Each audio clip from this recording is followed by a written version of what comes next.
Bring up the American presidential motorcade, and it likely won't be long before the conversation turns to the JFK assassination. The murder of Kennedy stands apart for a number of reasons, most prominently because the shooting occurred right under the noses of highly trained, well-funded Secret Service agents that should have been able to predict and avoid that exact situation. More to the point, Kennedy was killed while he should have been at his most closely guarded, in public, in an open vehicle, surrounded by thousands of onlookers. Now, the 60s were a very different time, and things have certainly changed since the days of the president sitting in a vehicle that didn't even provide any physical barriers between him and a sniper's bullets. More on that later. Now, we won't be going into any conspiracy theories today. What we'll be doing instead, taking into account recent failed assassination attempts, is exploring the absolutely incredible lengths the Secret Service goes to in keeping high-ranking political figures safe, specifically in regards to motorcades. The fact of the matter is that these days the president is, as you'll soon see, probably at their safest when traveling. The modern levels of security surrounding in-transit political figures border on the absurd, with everything from James Bond-style gadgets to portable anti-aircraft weaponry being utilized. Or are the rumors of motorcades with anti-aircraft weapons nothing more than a bit of purposeful misinformation? It turns out that motorcade protection is as much about real security as it is about keeping would-be assassins guessing. With all that being said, let's jump in and get a better understanding of why there have been almost no attacks on American presidential motorcades. Well, except for that one.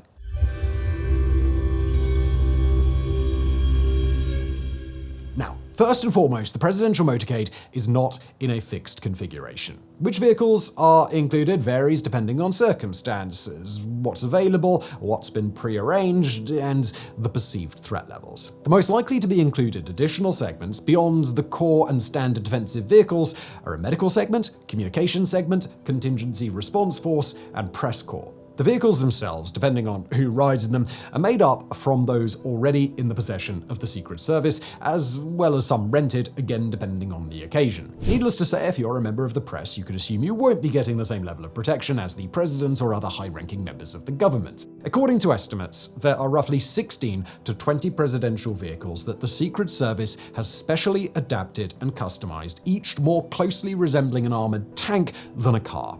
If 20 vehicles seems a bit excessive, well, that overkill is actually necessary, primarily because if the president is doing a bit of traveling, say during campaigning, multiple motorcades will be utilized. There are occasions when the president will travel to 3 different cities on a single day, and in that case, each leg of the journey will involve a separate pre-planned motorcade. It's probably starting to occur to you just how complicated the logistics of this are, and yes, all of the vehicles are forward deployed for each leg of every trip.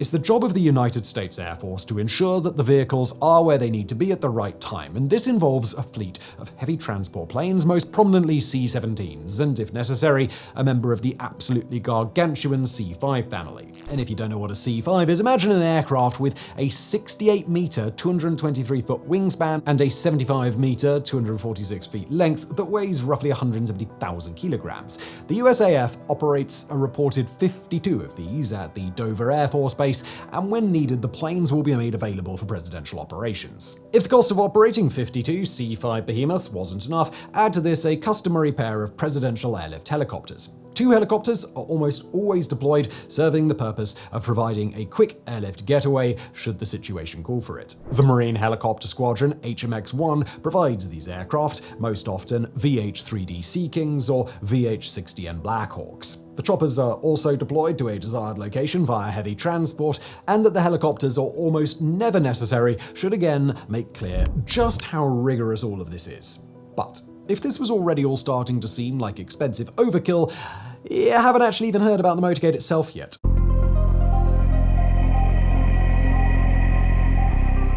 Again, the exact specifications of each motorcade aren't publicly known. Not only because the details are kept secret, but because the layout will change depending on the situation. There is, however, a fairly standard layout used in most circumstances. The route car leads the motorcade by a few minutes, ensuring that the path is clear and that no obstructions or obvious threats wait ahead. Information is relayed to the pilot car and sweepers that follow. The pilot car serves a similar purpose as the route car, but is generally closer to the rest of the motorcade and is normally flanked by motorcycle riding members of the police force. The motorcycle brigade stands by to provide assistance where necessary, often scooting ahead to predetermined intersections to temporarily stop traffic. Up next are the sweepers, and if you've seen a wedge-shaped formation of motorcycle police and patrol cars buzzing around a motorcade, you already know what that looks like. Any obstructions reported by the route or pilot cars are the focus of the sweepers, who will work quickly and efficiently to clear the obstruction, should clearing the obstruction be possible. In general, the motorcade must always move at a steady, consistent pace and have a clear escape route. As we know from the ill-fated JFK, moving too slowly, or God forbid ever coming to a near stop, is exactly when assassins start to get ideas. The sweepers are followed by the lead car, and as the name suggests, this is the vehicle directly ahead of the presidential limousine. The lead car is thought of as the core of the motorcade, and if you guessed that this is the car that will act as a battering ram during emergencies, you'd be correct. The car itself is a Secret Service Suburban, a police patrol car, or anything else the Secret Service chooses. The exact details here are, once again, very unclear, so we can't tell you exactly what's inside. But it is probably a safe bet that this vehicle houses a lot of highly trained men with a lot of very powerful guns. If anything goes wrong, the lead car will be responsible for finding the fastest route out for the vehicle or vehicles directly behind. One of those vehicles is codenamed Stagecoach or The Package, and that's where you'll find the president's. Or is it? We're skipping over the presidential limousine for now to the next car in line, the presidential security detail SUV, normally a customized Chevrolet Suburban. The security detail SUV is easily recognizable by the throbbing police lights located on the roof, at the interior windows, and on the grille. This vehicle works in tandem with the lead car in case of an emergency. Last of the main core of the motorcade is the electronic countermeasures vehicle. You'll know it by the multiple aerials and electronic devices on the roof. This vehicle is bristling with advanced technology, able to actively jam communications, block remote detonation devices, and can detect incoming projectiles or drones. Reports say that the vehicle can even detect aiming lasers, and that should an airborne threat be identified, it will deploy smoke and chaff to disrupt attacks. So, there is at least some truth to the reports regarding anti-aircraft weapons after all.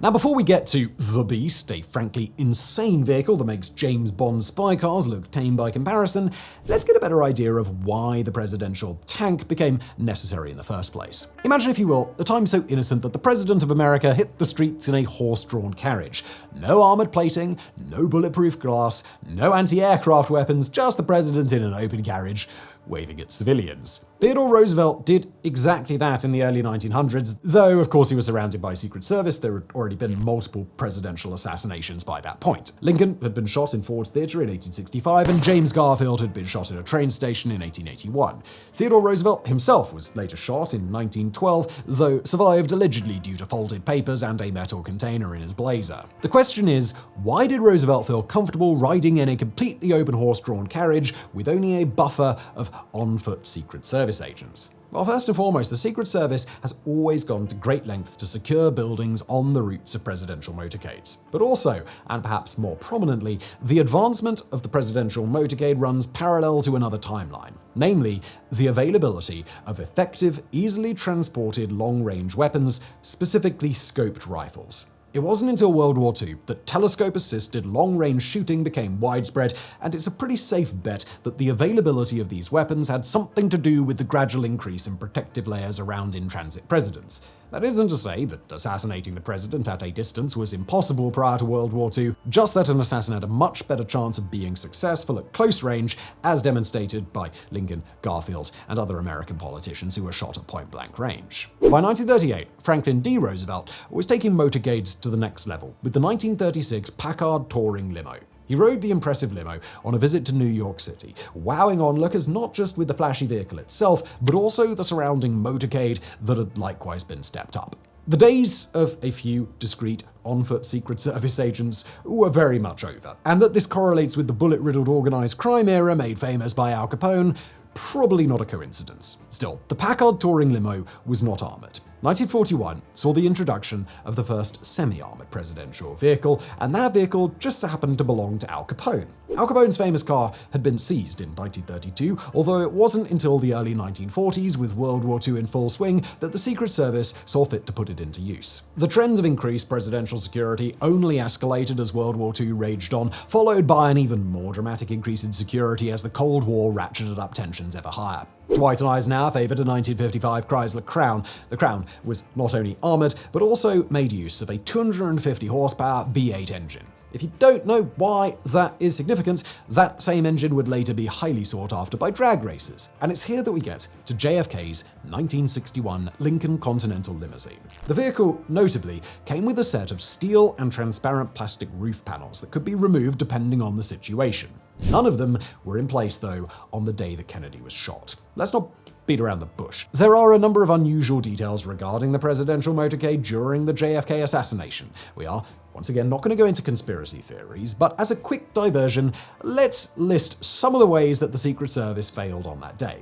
Now, Secret Service regulations require an inspection of buildings along a motorcade route. Reportedly, no inspection was made on that occasion. The security on the day of the assassination was a significant step down from the previous day. Police motorcycles flanking the presidential limousine were reduced from 6 to 4, and as opposed to flanking the limousine as standard, purposefully obscuring sightlines, the motorcycles were instead instructed to stay to the rear of the vehicle. At the time of the shooting, the Secret Service agents stationed in the limousine were supposed to either push the president down or use their own bodies as a shield.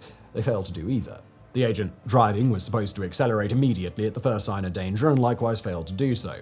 Now, to be clear, some of these irregularities can be explained by Kennedy himself stating that he wanted as many onlookers as possible to have an unobstructed view of him, going so far as to insist that the protective limousine panels not be fitted. Even still, some of the Secret Service certainly didn't perform very admirably on that day, but let's move on. Following the assassination, JFK's Lincoln Continental was armored to such an extent that when it was returned to the Secret Service, it reportedly weighed over a ton more. Following JFK's death, the era of presidential vehicles was replaced by a new era of disguised presidential tanks. The trend was exacerbated by the assassination of Robert Kennedy in 1968, the unsuccessful attempt on the life of Governor George Wallace in 1972, the two failed attempts on Gerald Ford in 1965, plus the failed assassination attempt on Ronald Reagan in 1981. Now, with the stage set, let's talk about the beast.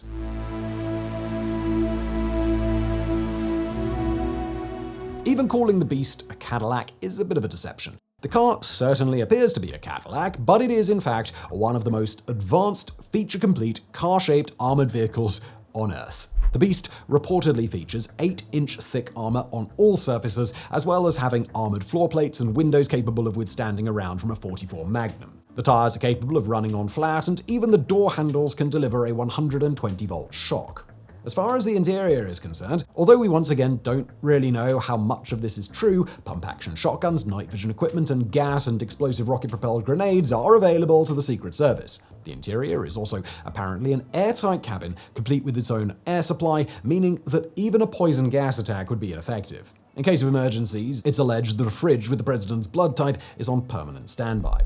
But none of this is touching on some of the more seemingly outlandish reported features. According to various sources, the Beast is capable of deploying smoke screens and oil slicks, enough to make Bonds proud, although the alleged built-in anti-personnel miniguns are starting to seem a little far-fetched. This isn't to say that these weapons aren't part of the motorcade, they probably are, it just doesn't seem like there would be much space for actual humans were they installed in the Beast itself. If anything, heavy weapons of this nature are perhaps housed in one of the spare presidential vehicles, and we'll get to what the spares are in just a moment. First, let's acknowledge the Dillon Aero 5.56 minigun GMC armored SUV. Specified as a presidential escort vehicle, you recognize this monstrosity if you're a fan of Mythbusters. They used it to shoot fish in a barrel. Do keep in mind, though, that this armored minigun SUV was hot tech in 2010, so who knows what's standard in the motorcade today. With all this impressive technology, though, the Beast does have some pretty serious drawbacks. The first and most significant is that due to the necessity of keeping up an image, the Beast must still at least resemble a car. As such, the vehicle is limited to still function on 4 wheels,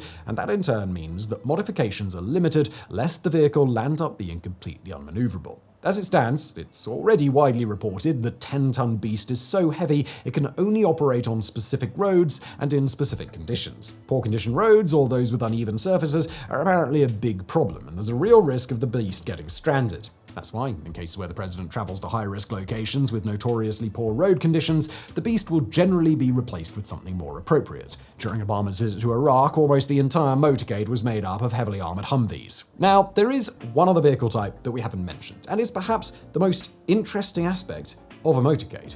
As hinted at, it's possible that the president might not even be in the beast, which is why motorcades will generally also have what is known as spares. Spares are vehicles that appear as if they contain the president, but in fact will contain Secret Service operatives, or may act as a backup should the president's primary vehicle fall. Spares are normally identical to the actual presidential vehicle, complete with the same license plates and decorative flags, and will stay in formation and behave as if they're transporting the president. Secret Service drivers reportedly even weave spares and the actual package back and forth in order to create a giant guessing game. All in all, the fact is that in virtually all cases, it's far more feasible for assassins to try and get at the president at a destination as opposed to trying to attack a motorcade outright. What occurred recently with Trump is a perfect example, though we'll perhaps leave the failings of the Secret Service on that occasion for a different video on a different channel.